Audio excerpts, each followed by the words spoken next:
The morning sun burned mercilessly over Ouagadougou as Ibrahim Traoré stood on the balcony of the presidential palace, his hands clasped behind his back. At 36 years old, he carried the weight of an entire nation on his shoulders. The red beret of the Burkina Faso Armed Forces sat perfectly on his head, a symbol of the military authority that had brought him to power during those turbulent days of September 2022. Below him, the capital stretched out like a living organism, its dusty streets already filling with merchants setting up their stalls, motorcycles weaving through the early traffic, and the distant call to prayer echoing from the Grand Mosque. But Traoré's mind wasn't on the peaceful scenes below. His thoughts were consumed by the intelligence report that had landed on his desk an hour ago. Colonel David Cabré entered the balcony, his footsteps measured and deliberate.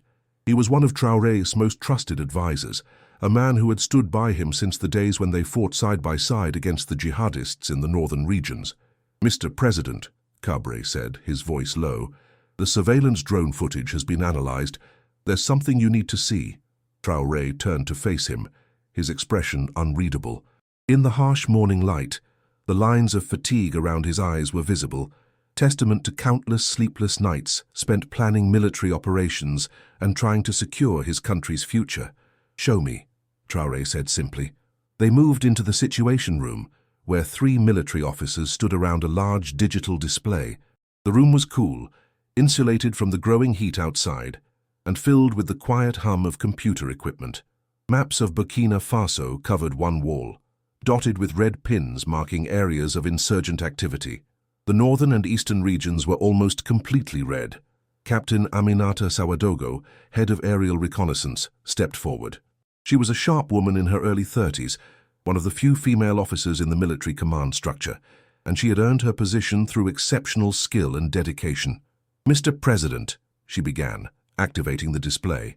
3 days ago, we deployed a reconnaissance drone over the hills northwest of Ouagadougou. The area is roughly 15 kilometers from the city center. We were conducting routine surveillance of supply routes when the drone's thermal imaging detected unusual heat signatures. The screen showed grainy footage of rocky terrain covered with sparse vegetation. The landscape was typical of the region, with scattered acacia trees and dry riverbeds cutting through the hills. "This is daytime footage," Sawadogo continued, switching to another image. "But when we reviewed the nighttime thermal scans, we found this." The image changed to show bright white spots clustered in a specific area. Traoré leaned forward, his eyes narrowing. "That's a camp," he said quietly. "Yes, sir. We estimate between 40 and 60 individuals. The thermal patterns suggest they're maintaining concealed fires, probably for cooking. They're being careful but not careful enough." Traoré felt his jaw tighten. 15 kilometers. That was less than 30 minutes by vehicle from the heart of Ouagadougou, from the presidential palace, from the National Assembly, from the homes of 2 million citizens. "Jenim?" he asked, referring to the Group for the Support of Islam and Muslims, the Al-Qaeda-affiliated insurgency that had been bleeding his country for years. "That we believe so," Cabré interjected. "The location matches reports we've been receiving from local villagers. Farmers in the area have reported seeing armed men in the hills over the past 2 months. We dismissed some of these reports as bandits, but now we know better," Traoré finished. He straightened, his mind already racing through possibilities and implications. If JNIM had established a camp this close to the capital, it meant their intelligence network was better than anyone had suspected. It meant they had been planning something, watching, waiting. The room fell silent, except for the quiet whir of the air conditioning. The other officers waited, knowing that their president was processing this information, formulating a response. This was what made Traoré different from his predecessors. He didn't react impulsively. He thought like the geology student he once was, examining every layer of the problem before deciding how to excavate it. "What about local security forces?" Traoré asked. "The gendarmes in that region, have they reported anything?" Lieutenant Ousmane Zerbo, the intelligence officer, consulted his tablet. "Monsieur, the nearest gendarmerie post is in the village of Koubri, about 8 kilometers east of the suspected camp. They reported no suspicious activity. However," he hesitated, "speak freely, Lieutenant. However, we've been analyzing their patrol patterns. They haven't conducted any patrols in the hill area for the past 6 weeks. Their focus has been on the main roads and villages. Traoré's expression darkened. Either they're incompetent, or they've been told to stay away. The implication hung in the air like smoke. Infiltration. Collaboration. These were the words no one wanted to say aloud, but everyone was thinking. The insurgency's strength had always come partly from their ability to exploit local grievances, to recruit those who felt abandoned by the government, and sometimes to intimidate or bribe officials into looking the other way. "I want a full background check on everyone stationed at Kubri," Traoré ordered, "and I want it done quietly. If there's a leak, I want to know about it before we move." "Yes, sir," Zerbo replied, making notes. Traoré walked to the wall of maps, studying the topography of the area northwest of Ouagadougou. The hills rose gradually from the plateau. Nothing dramatic, but enough to provide cover and elevation for observation. From those hills, someone with good optics could see the entire capital spread out before them. "They're watching us," he said quietly. "They've been watching us for weeks, maybe months, learning our patterns, our routines." Sawadogo nodded. "It's a perfect surveillance position, sir. They can see the main highways, track military movements in and out of the city." Traoré turned back to face his team. His decision was made, but he wanted them to understand the gravity of what they were facing. "Now this changes everything," and he said. "We've been fighting an enemy we thought was in the north, in the east, in the remote regions, but they're here at our doorstep. This isn't just about that camp, it's about what it represents. They're preparing for something, and we need to find out what before it's too late." Chapter 2. The afternoon heat was suffocating as Traoré's motorcade left the presidential palace, heading toward the military headquarters at Camp Narbakoum. He sat in the armored vehicle, watching the city pass by through tinted windows. Street vendors sold mangoes and watermelons. Children played football in dusty lots. Women carried baskets of produce on their heads, walking with the grace that came from years of practice. To them, it was another day in Ouagadougou. They didn't know that danger lurked in the hills beyond their sight.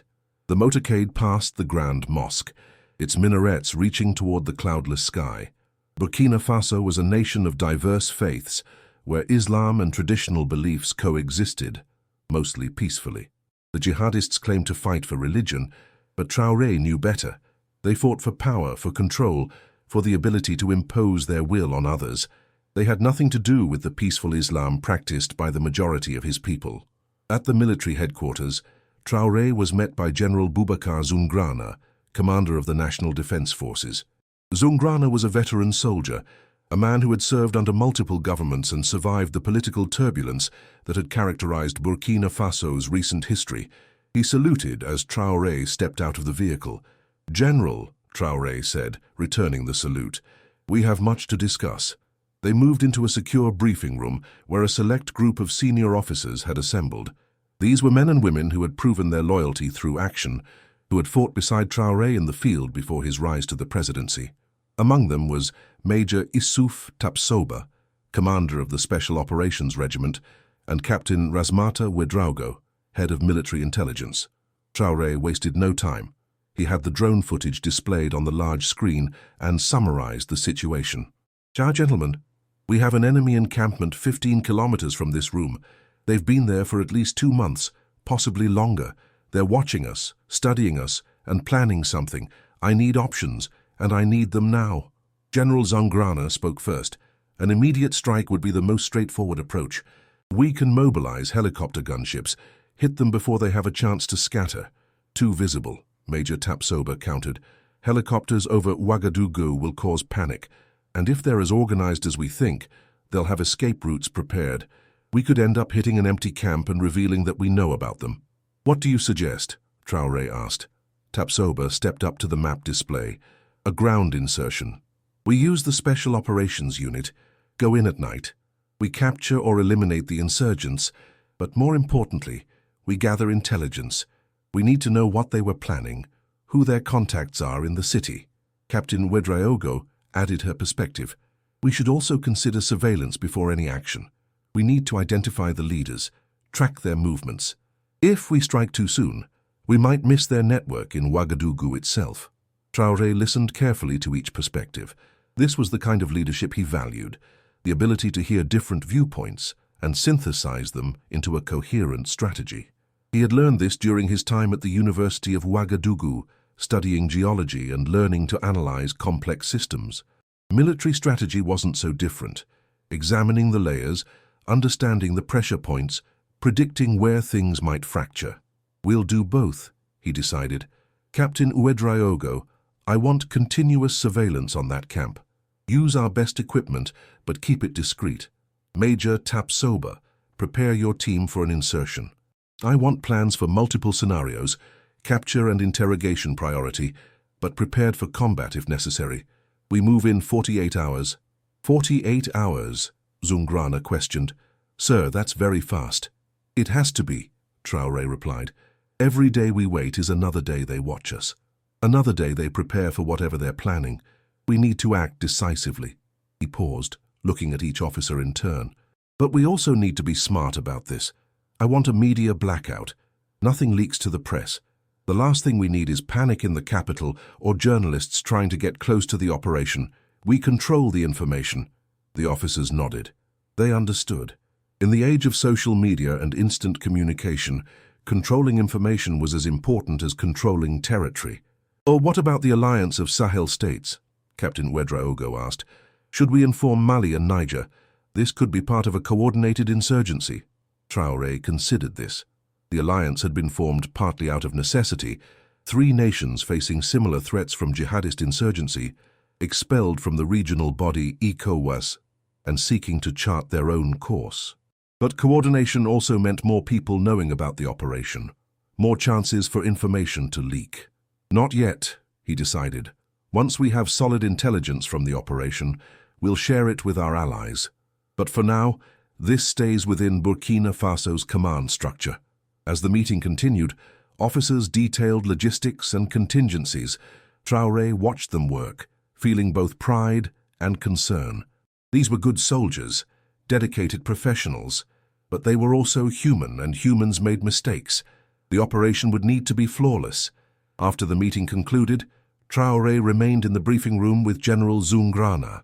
"You're worried," the general observed. "Of course I'm worried. 15 kilometers, Boubacar. They're close enough to see the palace. If they can set up a camp there without us knowing, what else have we missed?" Zungrana sighed, removing his cap and running a hand over his graying hair. "This war is different from anything we've faced before. The enemy doesn't wear uniforms, doesn't hold territory in the traditional sense. They blend with civilians. They exploit our own people against us. Then we need to change how we fight," Traoré said. "Now we can't just react to their attacks. We need to anticipate them, to think like they think. Is that why you're moving so quickly on this?" Traoré nodded. "Partly, but also because I believe time is critical. That camp isn't there for surveillance alone. They're preparing for an attack, probably on the capital. We need to stop them before they're ready." Uptas. That evening, Traoré returned to his residence within the presidential compound. It was a modest space by presidential standards, reflecting his preference for simplicity over luxury. He had famously refused a salary increase when he took power, maintaining his pay as a military captain. It was a symbolic gesture, but symbols mattered in politics. His personal aide, Sergeant Moussa Kabore, brought him dinner, a simple meal of rice with peanut sauce and vegetables, typical Burkinabe cuisine. Traoré ate mechanically, his mind elsewhere. "Sir, you should rest," Kabore ventured. "You've been awake for nearly 20 hours. "I'll rest when this is over," Traoré replied. But he knew the sergeant was right. He needed to be sharp for what was coming. He finished his meal and moved to his small study, where papers and reports competed for space on the desk. Among the documents was a leather-bound journal, a gift from his university days. He opened it and began writing, not official notes, but personal thoughts. It was a habit he had developed over the years, a way to process the weight of command. "Today we discovered an enemy camp near Ouagadougou," he wrote. "How did we miss this? How did they get so close? These are questions that haunt me. My predecessors failed to protect this nation. I swore I would be different. But am I? Or am I just another leader who will be remembered for what I failed to prevent?" He paused, pen hovering over paper. Outside his window, the night sounds of Ouagadougou drifted up. Distant music, the bark of a dog, the rumble of a truck on a distant road. Ordinary sounds of ordinary life, the life he was fighting to protect. His phone buzzed. It was a message from Major Tapsoba. Initial reconnaissance team deployed. Will report findings at dawn. Traoré set down his pen. Tapsoba was moving faster than expected, but that was good. Speed was essential now. He stood and walked to the window, looking out over the darkened city. Somewhere out there, in the hills beyond the lights, insurgents were planning violence, and somewhere in his own military, possibly in his own government, there might be those who had enabled them. Trust was a luxury he couldn't afford. Thomas Sankara, Burkina Faso's revolutionary hero who had led the country decades ago, had learned that lesson too late, betrayed by those closest to him. Traoré had studied Sankara's legacy carefully. He admired the man's vision, his dedication to the people, his defiance of foreign powers. But he also learned from Sankara's mistakes. Trust had to be earned constantly, verified continually. A knock at the door interrupted his thoughts. Captain Ouedraogo entered, carrying a tablet. "Sir, I apologize for the late hour, but we have preliminary results from the background checks you ordered." Traoré gestured for her to continue. "The gendarmes at Koubri. 3 of them have family connections to villages in the northern insurgency zones. One of them, Sergeant Paul Bila, has a cousin who was arrested 2 years ago on suspicion of providing supplies to JNIM. The cousin was released due to lack of evidence. That's not proof of anything." "No, sir, but there's more. Sergeant Bila's bank account shows regular cash deposits, always just under the reporting threshold. Over the past 6 months, he's deposited more than his annual salary." Traoré felt his jaw clench. "Where is he now?" "On duty at Koubri. We're monitoring him discreetly. If we move against him prematurely, we might alert others. Keep watching him. But when we move on the camp, I want him detained simultaneously. If there's a network, we need to roll it up all at once." Ouedraogo nodded and left. Traoré stood alone again, feeling the weight of command pressing down on him. Every decision had consequences. Move too slowly, and the insurgents might attack. Move too quickly, and they might scatter, taking their plans and their network with them. He thought of the people of Ouagadougou, sleeping peacefully, unaware of the danger so close to their homes. He thought of the soldiers who would carry out the operation, risking their lives on his orders.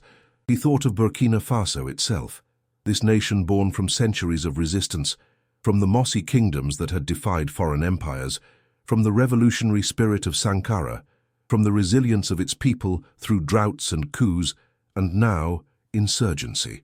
This was his burden, this was his duty, and he would not fail. Chapter 4. Dawn broke with the promise of another scorching day. Traoré was already at military headquarters, having slept only 3 hours. The reconnaissance team had returned, and Major Tapsoba was ready to brief. The operations room was filled with officers and specialists. On the screens, new images from the night's surveillance showed the camp in detail. The insurgents had been careful, using the natural terrain to conceal their positions, but thermal imaging had revealed their locations.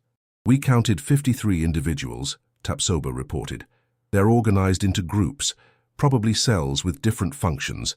There's a command tent here," he pointed to the screen, "where we observed 3 men who appeared to be leaders. The others showed deference to them."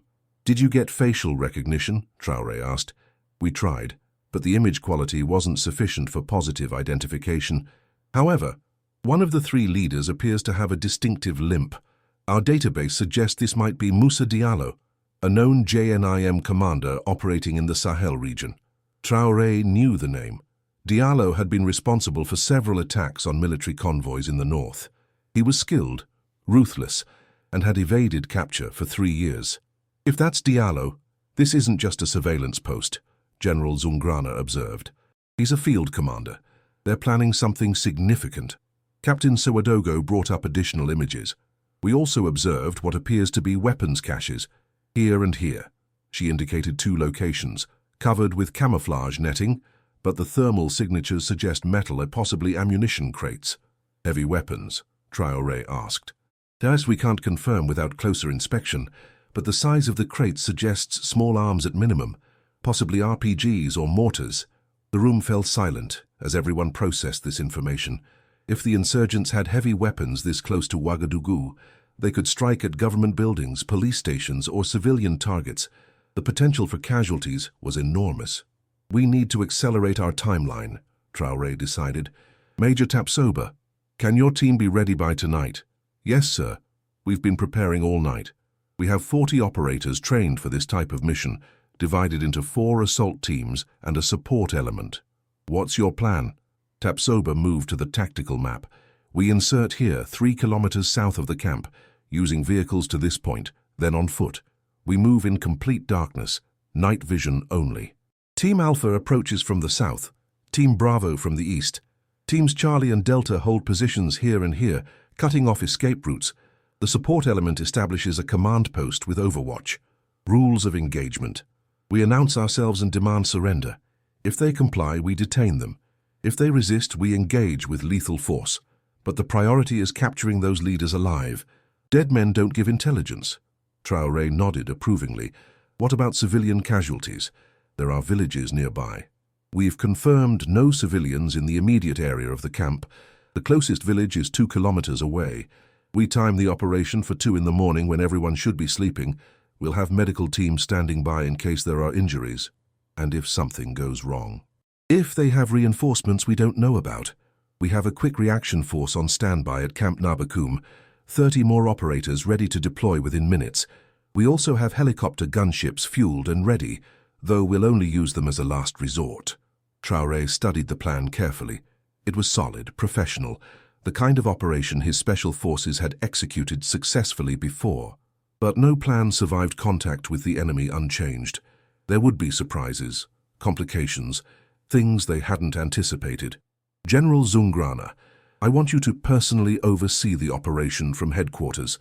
Major Tapsoba will command in the field, but you maintain overall control. Any major decisions, I want to be informed immediately. Understood, sir. Captain Wedraugo, what's the status on Sergeant Bila? He's working a day shift at Kubri. He doesn't know we're watching him. When the operation begins, we'll have a team ready to detain him. Good. Coordinate the timing so it happens simultaneously. I don't want him getting a phone call that tips him off. Traoré looked around the room at the assembled officers. These were his best people, professionals who had trained for situations like this, but he also knew that every operation carried risk. That courage alone wasn't always enough against a determined enemy. "Hi, ladies and gentlemen," he said, his voice carrying the weight of command. "Tonight we strike a blow against those who would terrorize our nation. But this is more than just one operation. This is a message to JNIM and anyone who supports them that Burkina Faso will not tolerate terrorism. We will hunt you down, we will find you, and we will bring you to justice." He paused, making eye contact with each officer. "No, but we also fight with honor. We are not like our enemies. We follow the laws of war, we protect civilians, and we treat prisoners with dignity. That's what separates us from them. That's why we will win." The officers responded with determined nods. Traoré could feel the energy in the room, the sense of purpose. This was what he had tried to build since taking power, a military that was professional, disciplined, and committed to protecting the nation. You have your orders. Execute them flawlessly. Dismissed. As the officers filed out to prepare for the night's operation, General Zungrana remained with Traoré. "You're not planning to stay here during the operation, are you?" the general asked knowingly. Traoré smiled slightly. "Would you?" "No, but I'm not the president. If something happens to you, nothing will happen to me. But I need to be there, Boubacar, not in the field, but close enough to make decisions in real time. The men need to know I'm invested in this operation, that I'm not giving orders from the comfort of the palace." Zungrana sighed. "Then at least take proper security and stay at the command post. Don't do anything heroic. I'm not a hero. I'm just a soldier doing his duty." Chapter 5. The day passed slowly, each hour waited with anticipation. Traoré spent the afternoon reviewing intelligence reports and coordinating with his advisors. He spoke with his Minister of Territorial Administration about emergency response plans in case the operation went badly. He briefed the head of the National Intelligence Agency on what they had learned and what they hoped to learn. As evening approached, he changed into field uniform, the practical combat gear he had worn during his years fighting in the northern regions. It felt more natural than the suits and formal uniforms required for presidential ceremonies.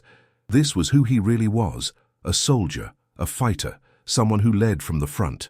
At 8 p.m., he departed for the command post that had been established at a military training facility on the western edge of Ouagadougou. The facility was secure, fortified, and had direct communication links to all military units. It was close enough to respond quickly, but far enough to be safe. Major Tapsoba and his teams were already there, making final preparations. Traoré watched as the soldiers checked their equipment methodically. Weapons, ammunition, night vision goggles, communication gear, medical supplies. Everything was checked twice, then checked again. These were professionals who understood that in combat, the smallest oversight could mean the difference between life and death. Tapsoba approached and saluted. "Mr. President, we're ready." "How are the men?" "Focused." "Determined." "They know what's at stake." Traoré nodded. "I know I don't need to tell you this, but bring them all home safely." "That's always the mission, sir." At 10:02 p.m., the teams loaded into unmarked military vehicles. The convoy departed quietly, headlights off using night vision to navigate. Traoré watched them go, then entered the command post where General Zungrana was coordinating with various military units. The command post was a hive of controlled activity. Radios crackled with status reports. Computer screens showed drone feeds from multiple angles. Intelligence officers monitored communications frequencies for any indication that the insurgents had been alerted. Traoré took his position at the command table, where he could see everything but wouldn't interfere with the operational flow. This was Zungrana's show now.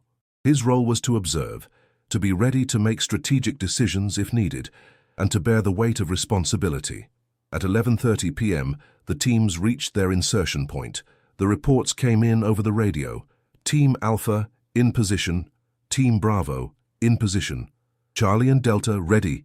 Tapsoba's voice came through, calm and professional.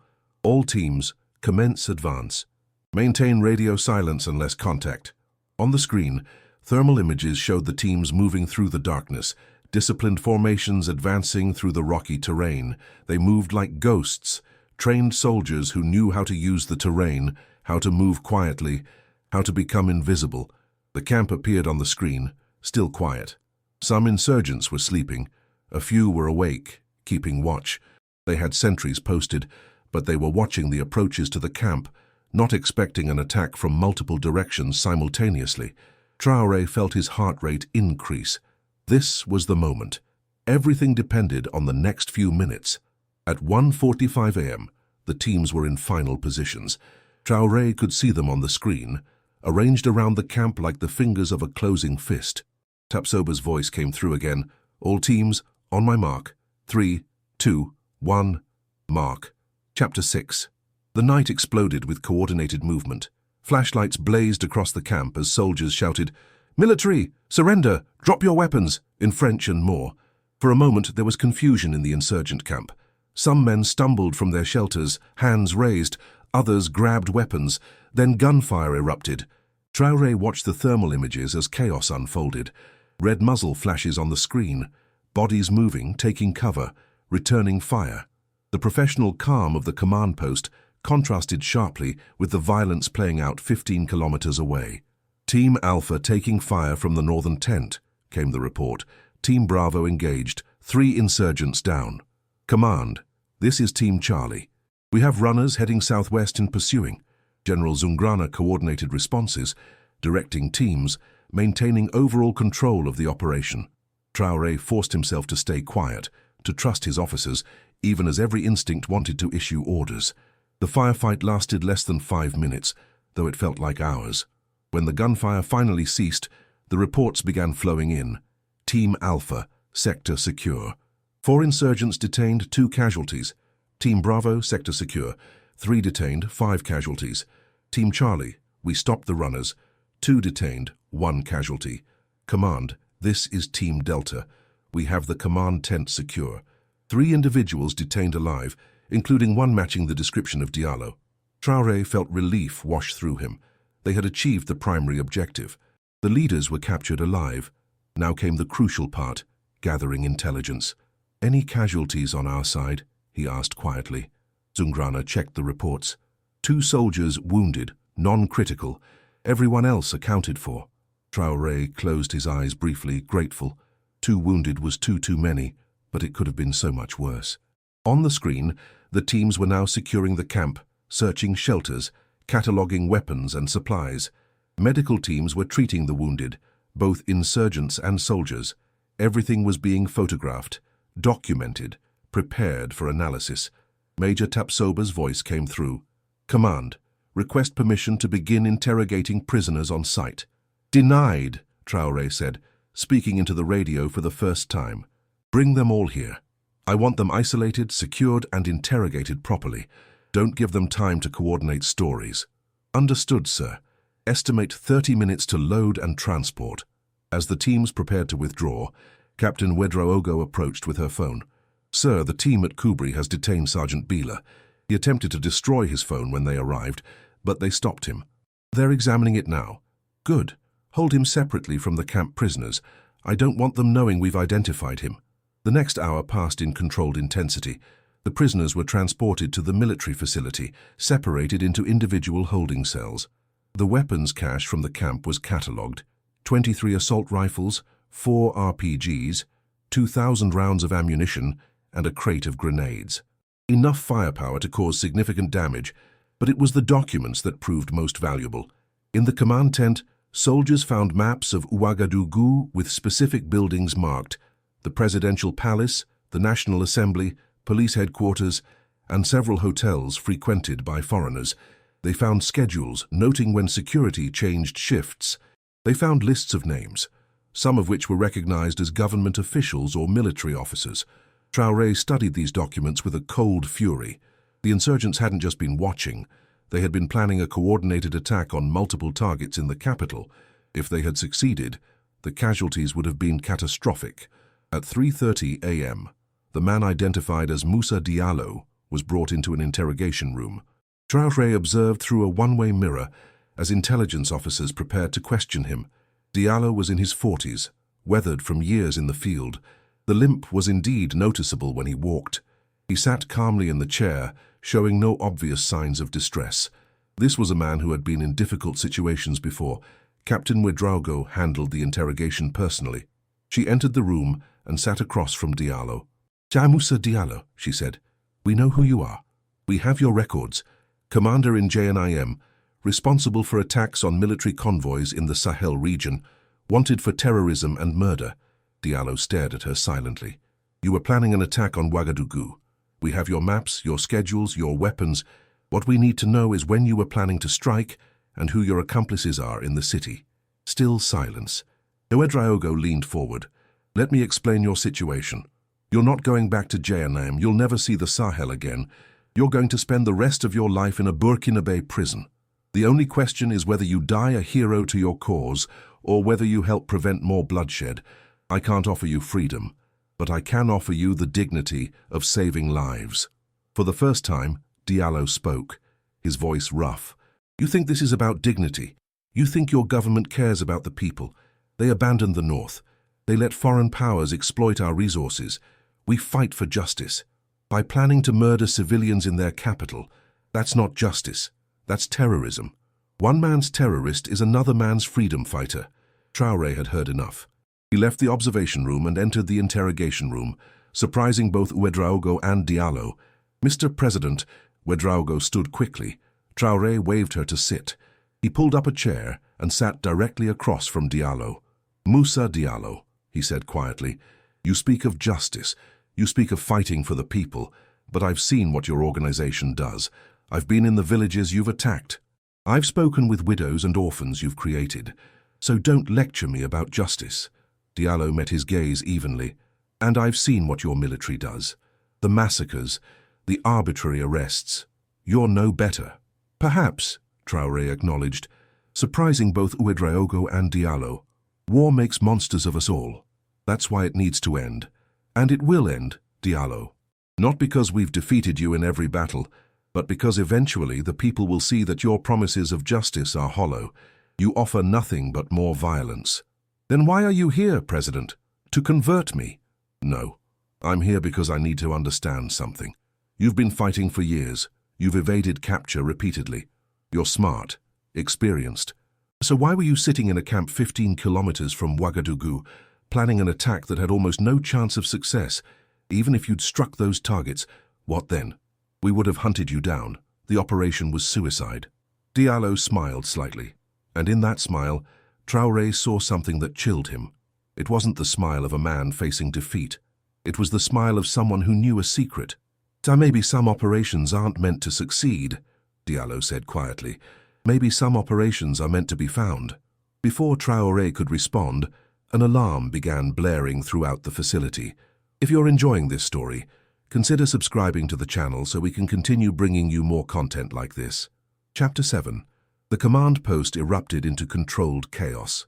Officers rushed to their stations as General Zungrana shouted for reports. Traoré sprinted from the interrogation room, his mind racing to understand what was happening. "Sir, we have multiple explosions reported across Ouagadougou," an intelligence officer called out. 3 locations, all major intersections near government buildings. "Casualties?" Traoré demanded. "Unknown. Reports are still coming in. But sir, that's not all. We're receiving reports of armed men attacking the gendarmerie post at Koubri. Heavy weapons, coordinated assault." Traoré felt his blood turn to ice. When did this start? 2 minutes ago. All attacks were simultaneous. He understood immediately. The camp hadn't been their main operation. It had been a distraction, a sacrifice. While Burkina Faso's best special operations forces were tied up raiding the camp, the real attacks were hitting the city and outlying positions. Diallo's smile made horrible sense now. He had known. He had been willing to be captured because his job was to draw attention away from the real threat. "Who's at Koubri?" he asked, though he already feared the answer. "Sergeant Bila and his unit, sir. They were supposed to be detained, but the team sent to arrest them hasn't reported in. They've been compromised," Captain Ouedraogo said grimly. "Bila must have warned them." "Get teams to those explosion sites immediately," Traoré ordered. "Medical response, fire suppression, security. General, recall all available units. Major Tapsoba, where is he?"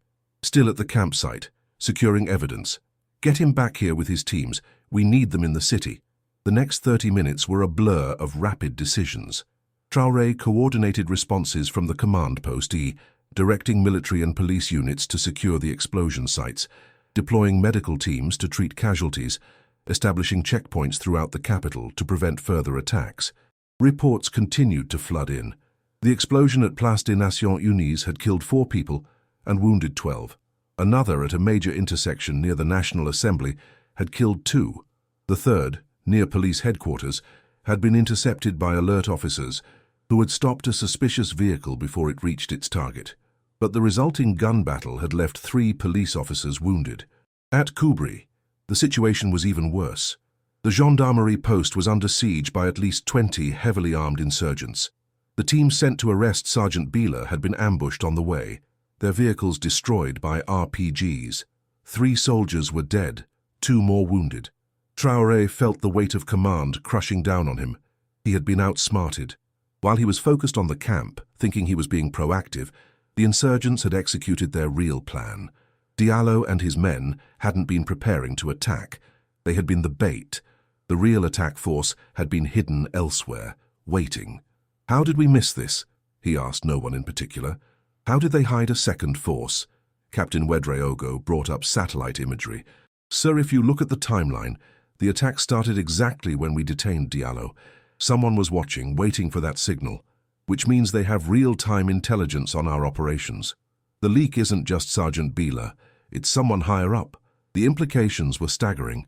If insurgents had penetrated military communications or had sources within the command structure, no operation was safe. They couldn't trust their own systems. General Zungrana approached. "Sir, we have units responding to Koubri now. Quick reaction force is en route. ETA 10 minutes. "It'll be too late," Traoré said. "The gendarmes there don't have the firepower or training to hold out that long against a coordinated assault. We need air support. The helicopter gunships?" "Yes. I know we wanted to avoid using them over populated areas, but Koubri isn't densely populated. We can't let that post fall. If the insurgents take it, they'll have a forward base for operations against Ouagadougou." Zungrana hesitated only a moment, then nodded. "I'll give the order." As the general moved away to coordinate the airstrike, Captain Ouedraogo pulled up a list on her tablet. "Sir, if we have a leak in the command structure, we need to identify it fast. I recommend we isolate all officers who had knowledge of tonight's operation. Limit their communication until we can verify they're clean. Do it, but quietly. I don't want to start a witch hunt that paralyzes our ability to respond." Major Tapsoba's voice came through the radio. "Command, we're loading up and heading back. ETA to Ouagadougou, 20 minutes. Major, divert to Koubri," Traoré ordered. "The gendarmerie post is under attack. Reinforce the quick reaction force." "Understood. Changing course now." Traoré moved to the tactical display, studying the map of Ouagadougou and surrounding areas. Red markers showed the explosion sites.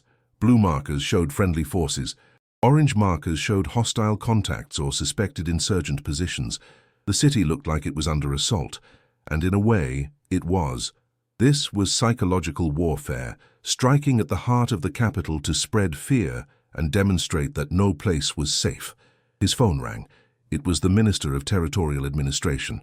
"Mr. President, we have panic in the streets. People heard the explosions. They're trying to flee the city. Roads are becoming congested. Issue a statement. Tell people to stay in their homes, that the situation is under control. Deploy police to manage traffic. We can't have chaos on top of everything else." "Yes, sir. What do I tell them about the attacks?" "The media is already reporting it. Tell them the truth. We were attacked by terrorists. We are responding. We will find those responsible and bring them to justice, but emphasize that we have the situation under control." He ended the call and realized he was gripping his phone hard enough that his knuckles had turned white. He forced himself to relax, to think clearly. Panic was the enemy's goal. They wanted to create fear, to undermine confidence in the government's ability to provide security. He couldn't let them succeed. At 4:15 a.m., the helicopter gunships reached Koubri. Through the aerial camera feed, Traoré watched as they engaged the insurgents attacking the gendarmerie post. The 30mm cannons were devastatingly effective, catching the attackers in the open. Within minutes, the assault broke. Insurgents fled in all directions, many cut down by the helicopter fire, others disappearing into the surrounding countryside. Major Tapsoba's teams arrived shortly after Bir, securing the area and beginning the grim work of counting casualties. The final toll was sobering.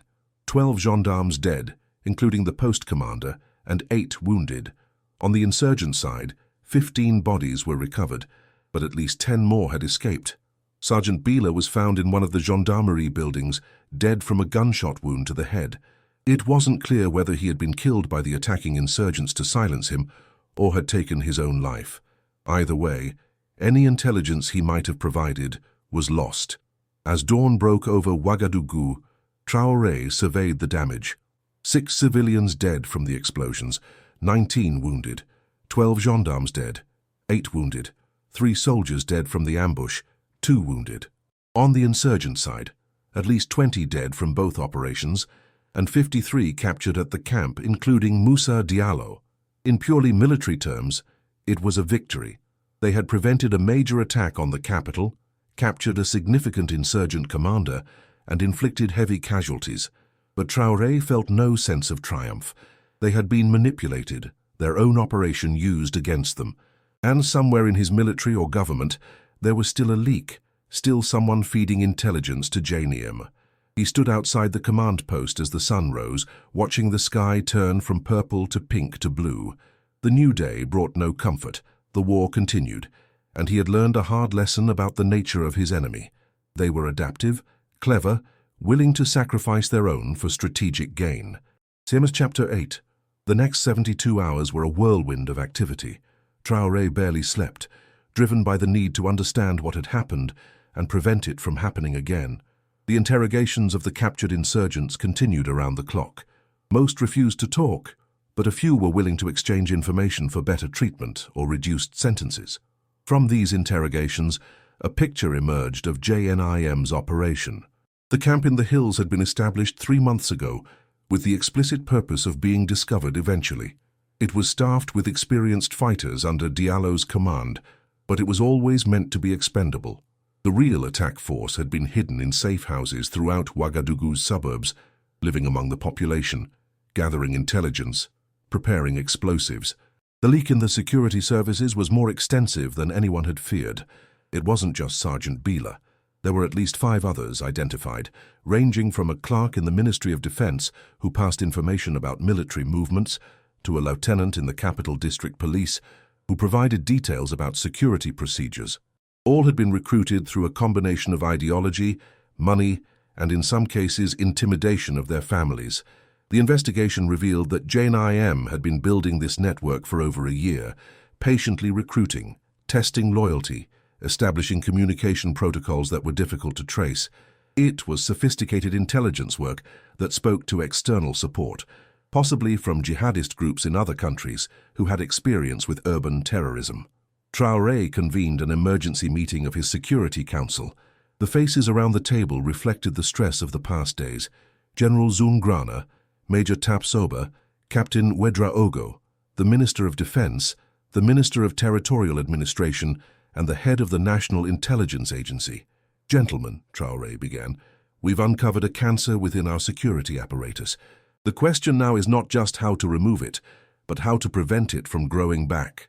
The head of the National Intelligence Agency, Director François Sankara, no relation to Thomas Sankara, spoke first. "Mr. President, we need to implement a complete review of security protocols. Everyone with access to sensitive information needs to be re-vetted. Background checks, financial audits, polygraph examinations where appropriate. That will take months," the Minister of Defense objected. "And it will be deeply unpopular with the rank and file. They'll feel like they're being treated as suspects." "They are suspects," Captain Wedraogo said bluntly. "All of us are, until we prove otherwise. That's the reality of fighting an insurgency with infiltration capabilities. We also need to compartmentalize information better," Major Tapsoba added. "This operation failed because too many people knew about it. We need to limit operational intelligence to only those who absolutely need to know." Traoré listened to the debate, noting how it reflected the fundamental tension in counterinsurgency warfare. The tighter you made security, the more you restricted your own effectiveness. The looser you made it, the more vulnerable you became to infiltration. There was no perfect solution. "We'll implement all of these measures," he decided. "Director Sankara, begin the security review immediately, but do it intelligently. Start with those who had access to information about the camp operation. Work outward from there. Major Tapsoba, develop new operational security protocols. I want future operations known to the absolute minimum number of people." He paused, looking around the table. "But we also need to think bigger. These attacks weren't just about killing people or destroying property. They were about undermining confidence in the government, making people feel unsafe in their own capital. We need to respond not just militarily, but politically and socially." "What do you have in mind?" the Minister of Territorial Administration asked. "First, transparency. We're going to be honest with the public about what happened. Yes, we disrupted a major attack. Yes, we captured important insurgent leaders. But we also acknowledge that insurgents managed to carry out attacks in the capital. We don't hide from that. We own it and explain what we're doing to prevent it in the future. The opposition will use that against you," the Minister of Defense warned.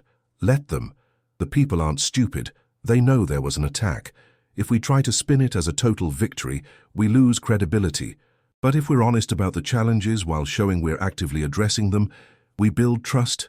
He stood and walked to the window, looking out over the capital. The city was recovering, streets filling again with normal activity. Burkinabés were resilient.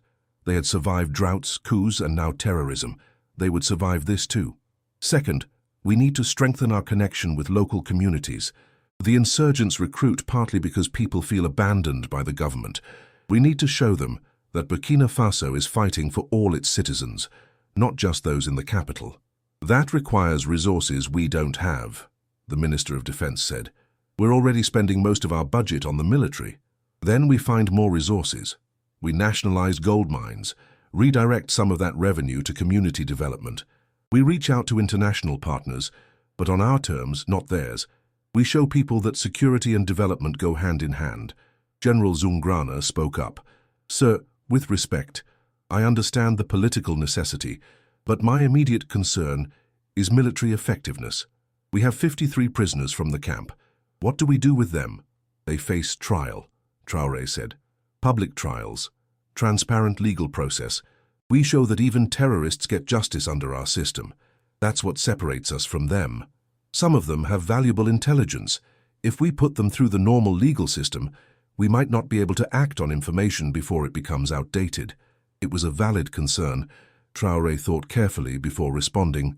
Continue interrogations, gather what intelligence you can, but once we've extracted what we need, they go to trial. No indefinite detention, no disappearances. We follow the law. Chapter 9. A week after the attacks, Traoré made his first public appearance at the site of the largest explosion. The area had been cleared of debris, but the scorch marks remained on the pavement, and one building still bore the scars of shrapnel damage. A crowd had gathered, civilians who had come to see their president. Traoré arrived with minimal security, deliberately choosing to appear accessible. He wanted people to see that he wasn't hiding, wasn't afraid. He walked through the crowd, shaking hands, listening to stories from those who had witnessed the explosion. An elderly woman grabbed his hand. "My grandson was hurt in the blast," she said in Moor. "He's in the hospital now. When will this end? When will we be safe?" Traoré knelt down to her level, maintaining eye contact. "Grandmother, I cannot promise you it will end tomorrow. This war is hard, and our enemies are determined, but I can promise you this: we will not give up. We will not surrender our country to those who bring violence. Your grandson's suffering will not be in vain. They say you're too young to be president," she said. "They say you don't know what you're doing." "They may be right," Traoré admitted. "I'm learning every day, but I have something those who criticize me don't have. I have the courage to try, and I have faith in our people. Faith that together we can build the Burkina Faso we all want." The woman studied his face for a long moment, then nodded. "Then we will support you, President. But you must remember us, the ordinary people. We are the ones who suffer when these wars are fought." "I will remember, grandmother. I promise you that." The exchange was captured by journalists present, and within hours it was playing across news outlets and social media. Some praised Traoré's humility and accessibility. Others criticized him for admitting uncertainty, but most people appreciated his honesty, his willingness to connect directly with those affected by the violence. That evening, Traoré addressed the nation in a televised speech. He spoke from the presidential palace, but unusually, he stood rather than sat, and he wore his military uniform rather than a suit. "My fellow Burkinabés," he began, "1 week ago, our nation was attacked. Terrorists, cowards who hide among civilians and target the innocent, struck at the heart of our capital. They killed your neighbors, your friends, your family members. They sought to make you afraid, to make you doubt your government's ability to protect you." He paused, letting the words sink in. "I will not stand here and tell you that we have defeated terrorism. I will not claim that these attacks were a minor setback, or that we have everything under control. The truth is harder than that. The truth is that we are in a war for the soul of our nation. A war between those who believe in peace, in progress, in unity, and those who believe in violence, in oppression, in division." He stepped closer to the camera, his voice becoming more intense. "But I will tell you this. We will win this war. Not because we have more weapons, though we are strengthening our military every day. Not because we have more money, though we are using our resources wisely. We will win because we have something our enemies will never have: the will of the people, the determination of millions of Burkinabés who refuse to live in fear." He outlined the steps being taken: increased security measures, the investigation into collaborators, the trials of captured terrorists. But he also spoke about the broader vision, the Burkina Faso he was trying to build. We cannot defeat terrorism with bullets alone. We defeat it by building a nation where every citizen has opportunity, where every child can go to school without fear, where every family has enough to eat. We defeat it by proving that our way of life, our values of tolerance and progress, are stronger than their ideology of hatred. He referenced Thomas Sankara, the revolutionary leader who remained an icon for many Burkinabés. Captain Sankara once said, "You cannot carry out fundamental change without a certain amount of madness. In this case, it comes from nonconformity, the courage to turn your back on the old formulas, the courage to invent the future."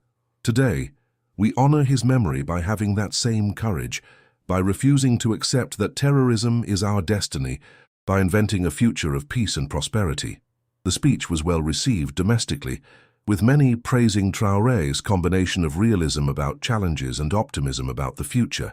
Internationally, it drew attention to Burkina Faso's situation and the complex nature of the Sahel insurgency.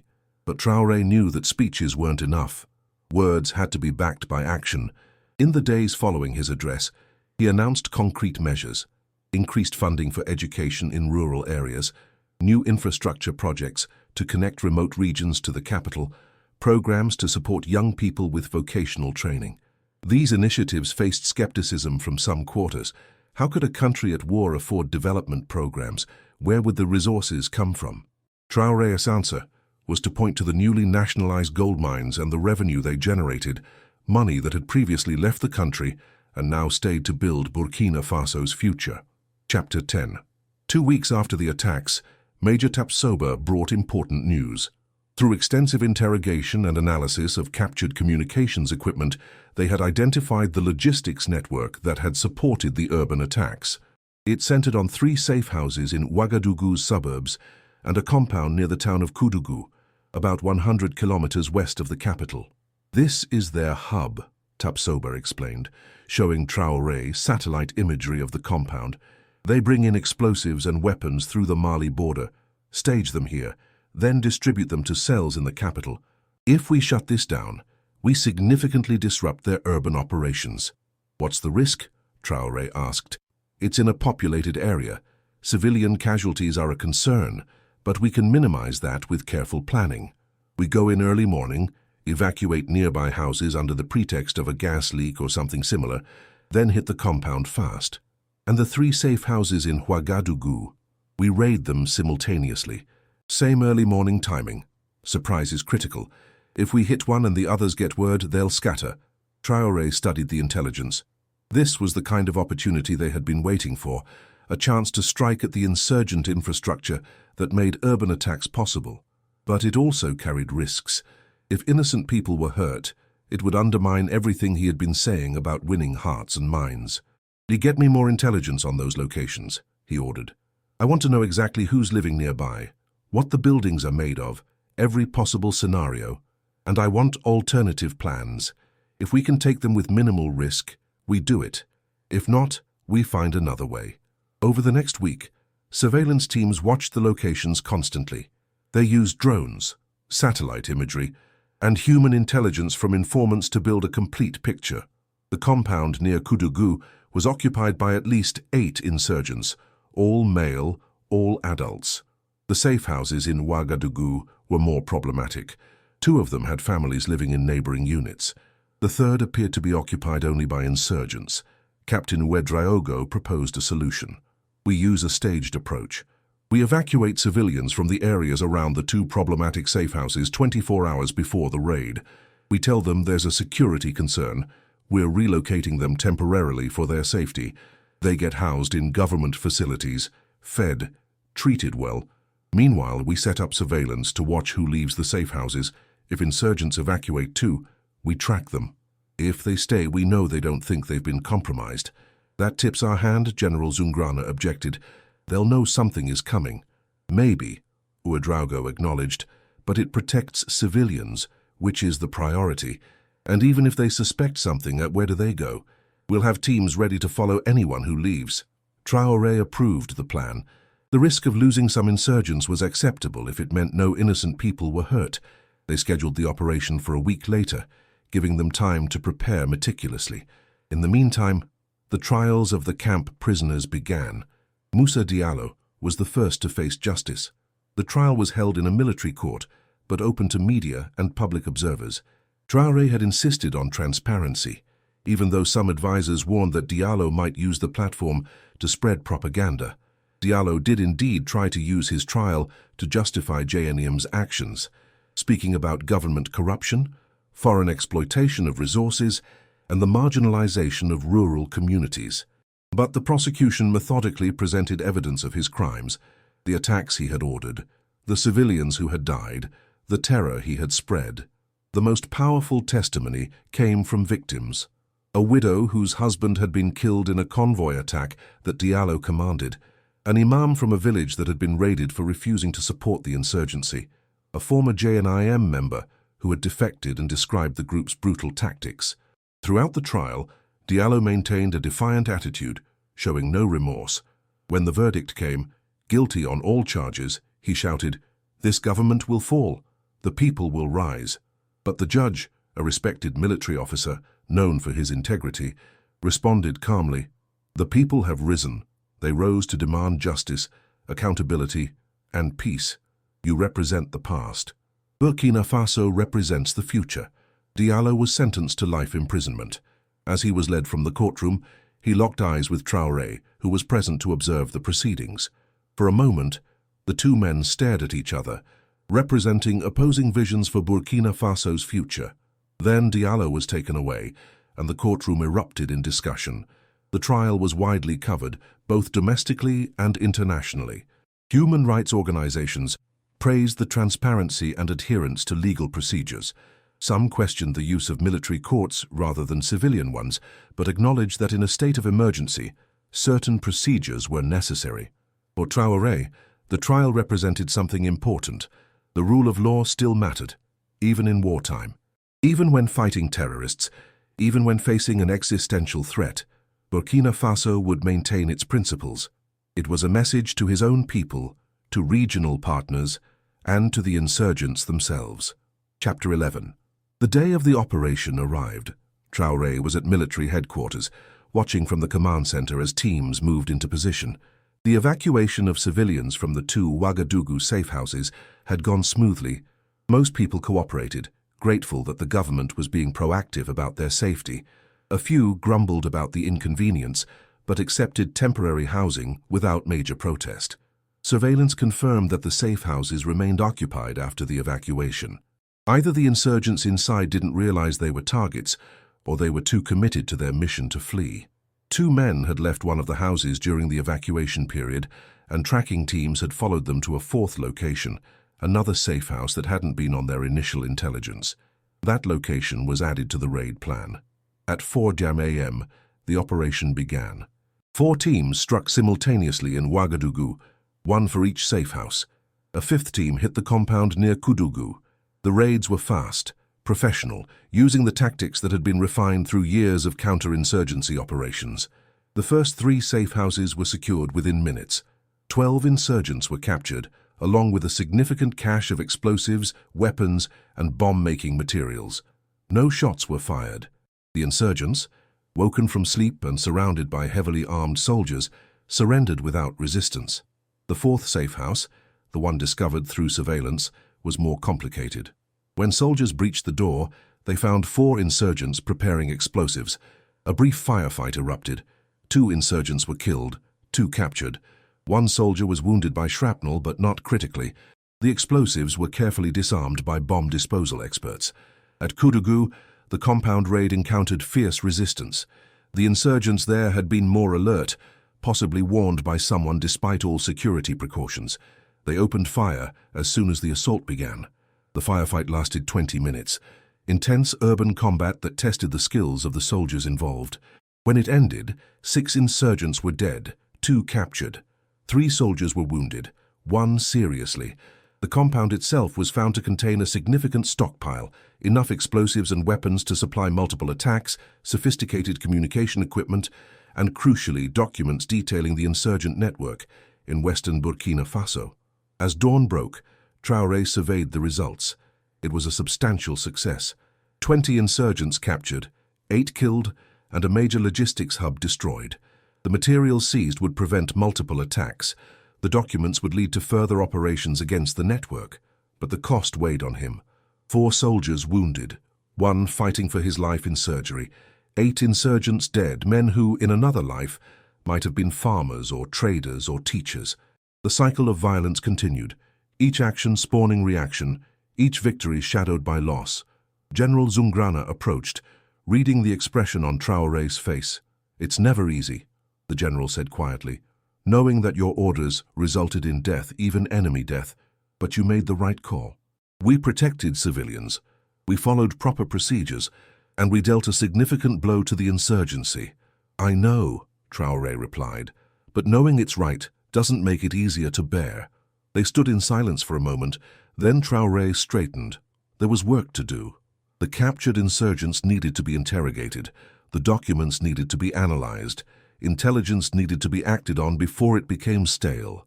Over the next days, the investigation into the seized materials revealed the extent of the insurgent network.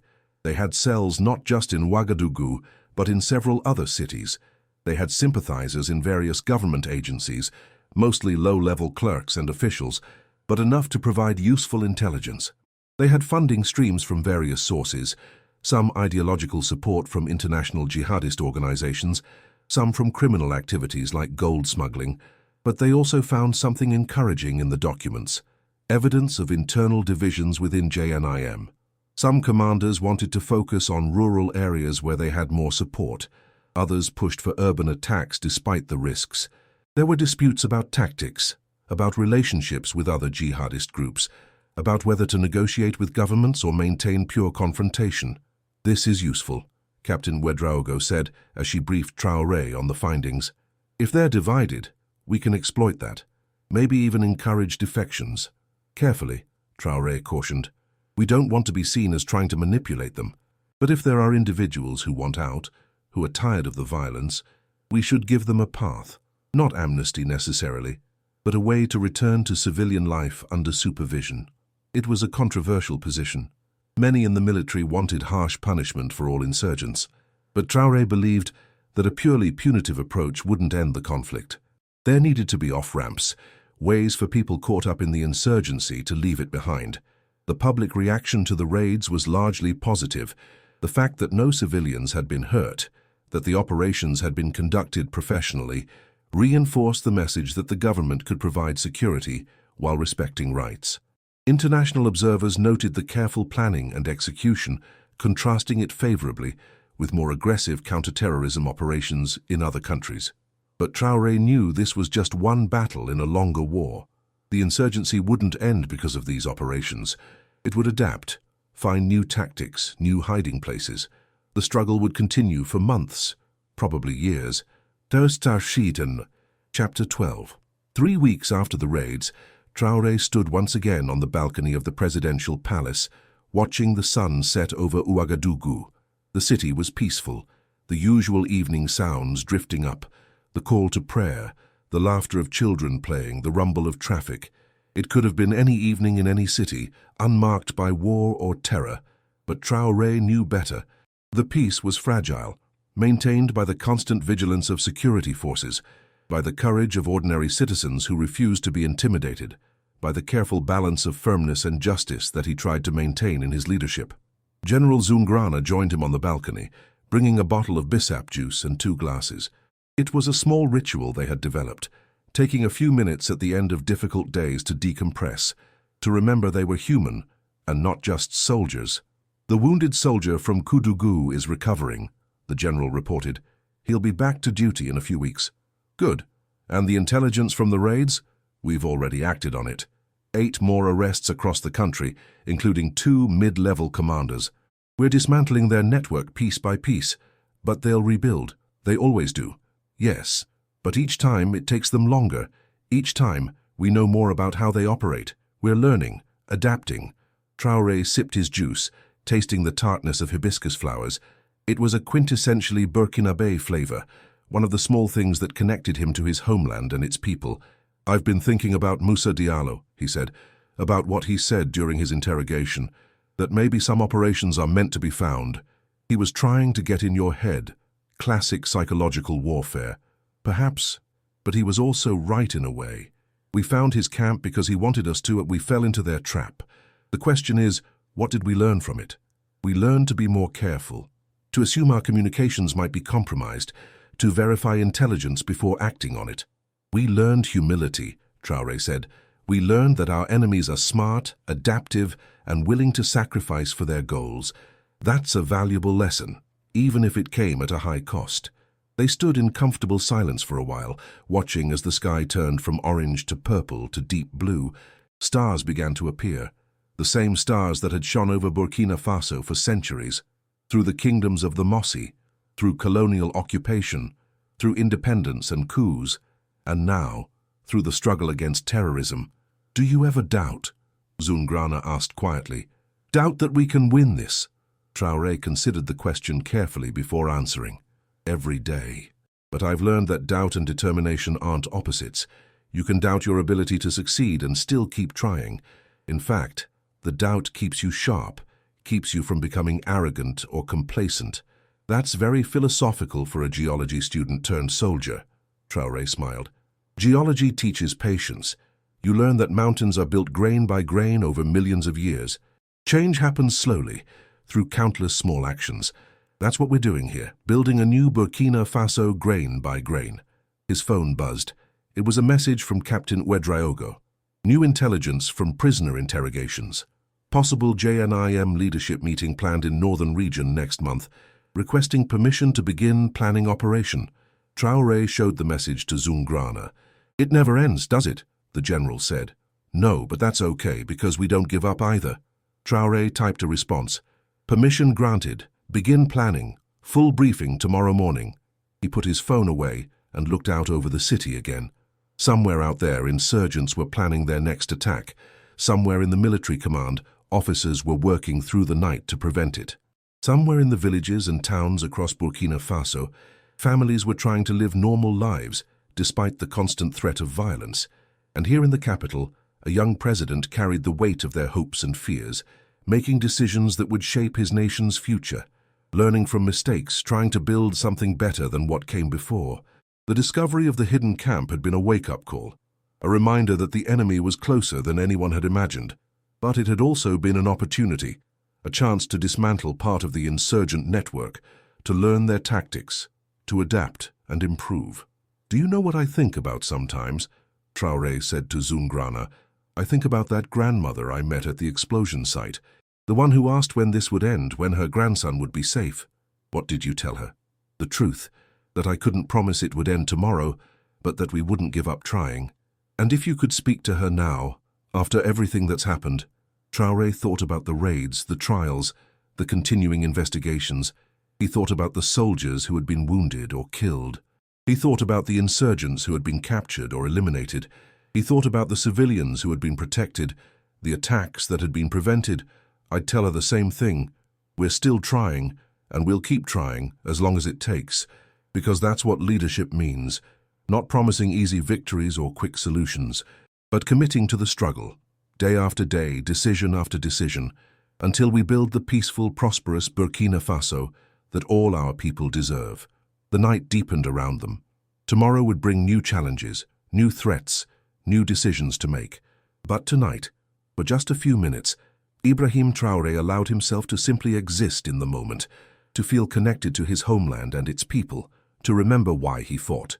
Below, in the streets of Ouagadougou, life continued. Children laughed. Families shared meals. Friends gathered to talk. Vendors closed their shops. Musicians played in small clubs. The rhythms of ordinary life persisted, resilient and enduring. And in the presidential palace, the world's youngest head of state stood watch, a soldier president who had discovered that the greatest battles weren't always fought on distant battlefields, but sometimes began just 15 kilometers from home. The hidden camp had been found, the immediate threat neutralized, but the larger war continued, and Ibrahim Traoré was ready for whatever came next, because that was his duty. That was his calling, and he would not fail his nation,